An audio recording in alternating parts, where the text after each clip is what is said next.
खास तो गुजरातની અંદર સ્થાનિક સ્વરાજની જે ઇલેક્શન આવી રહ્યા છે, તાલુકા, જિલ્લા, નગરપાલિકા, મહાનગરપાલિકા, એ નગરપાલિકાઓમાં કોંગ્રેસ તરફથી પણ ઉમેદવારો મૂકવામાં આવ્યા છે. અને ગુજરાતની અંદર હવે પછી રાહુલ ગાંધીએ પણ કીધું છે કે ગુજરાતની અંદર કોંગ્રેસને મજબૂત કરવાની છે અને આવનારા સમયની અંદર આ કોંગ્રેસ જબરજસ્ત મજબૂત થવાની છે. પણ ભાજપ 30 વર્ષથી અહીં ગુજરાતની અંદર તાલુકા, જિલ્લાની અંદર વત્તા વિધાનસભામાં બેઠી છે. એ ભ્રષ્ટાચાર સિવાય બીજું કંઈ કર્યું નથી. એમણે દબાવવા સિવાય, તાનાશાહી સિવાય બીજું કંઈ કર્યું નથી. તમે જોઈ લો, વિકાસની જે એમણે વાત કરી છે, આદિવાસી વિસ્તારોની અંદર પણ કોઈ સિંચાઈની વ્યવસ્થા નથી. તમે જોઈ લો, નર્મદા તાપીની વચ્ચે જિલ્લાઓ આવે, નર્મદા, સાગબારા, ડેડિયાપાડા, વાલિયા, નેત્રંગ, ઉમરપાડા, માગરોળ, એમાં કોઈ સિંચાઈની વ્યવસ્થા નથી. તો ઉમરગામથી અંબાજી સુધી જે આખો પટ્ટો છે આદિવાસીનો, એમાં કોઈ સિંચાઈની વ્યવસ્થા નથી, રોજગારીની વ્યવસ્થા નથી. જંગલની જમીનોની જે વાત કરી છે એ કોઈને પૂરી સનદો આપી નથી. ખાસ કરીને આવનારા સમયમાં કોંગ્રેસ આ ગુજરાતની અંદર મજબૂત થવાની છે. આપ તમે જોઈ લો. અને નર્મદા જિલ્લો અને ખાસ ભરૂચ જિલ્લાની અંદર જો અહીં એક જબરજસ્ત મોટું કેમ્પેન વર્ષોથી જાગૃતિ માટે ચાલ્યું છે અને એ જાગૃતિના અર્થે હું પોતે મહેશભાઈ વસાવા હું કોંગ્રેસ સાથે જોઈન્ટ થયો છું.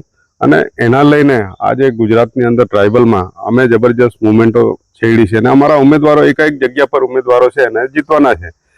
પણ ભાજપે શું કર્યું છે કે ભાજપે પોતાની તાનાશાહી ચલાવીને 750 જે ઉમેદવારોને બિનહરીફ કરવાની વાત કરી છે. તમે જો 30 વર્ષના શાસનમાં જો કામ અને વિકાસ કર્યા હોય તો આજે તમે આજે લોકોનું અપહરણ કરી, પ્રલોભન આપી અને તમે ખેંચાવતા નહીં. લોકશાહી તરીકે એને લડવા દો, લડીને તમે જીતો ને, ક્યાં વાંધો છે.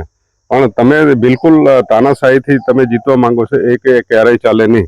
અને ખાસ કરીને જે ભાજપની બી ટીમો છે, મારે એમની પર આક્ષેપ છે કે આ ગુજરાતની અંદર આખું ભાજપે જે મોડલ શરૂ કર્યું હતું, ગાંધીનગર જિલ્લા પંચાયતમાંથી આમ આદમી પાર્ટીને ત્યાં ગાડી લાવી, ત્યાં કાયમ માટે કોંગ્રેસ જ આવતી હતી આટલા વર્ષોથી.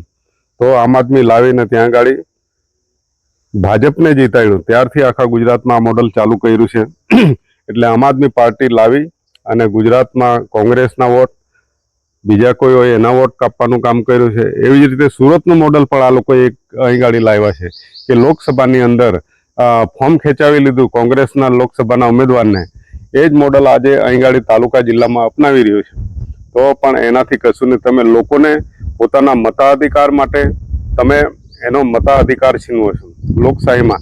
આજે એ વખત લોકસભામાં લોકોએ વોટ નથી આપી શક્યા. એવી જ રીતે તાલુકા, જિલ્લામાં તમે ખેંચાવી લીધા છે તો લોકો વોટ ક્યાં નાખવા જશે? એટલે આ પરિસ્થિતિ પેદા કરનાર આ લોકશાહી નથી, પણ ભાજપની અને RSSની તાનાશાહી છે. એની સામેની આ કોંગ્રેસ પાર્ટીની લડાઈ છે ને કોંગ્રેસ જીતવાની જ છે. આપ તમે જોઈ લેજો, ગુજરાતના 2026ની અંદર તાલુકા, જિલ્લામાં જીતશે અને આવનારી વિધાનસભા 2027માં ગુજરાતની અંદર કોંગ્રેસ સરકાર આવવાની છે.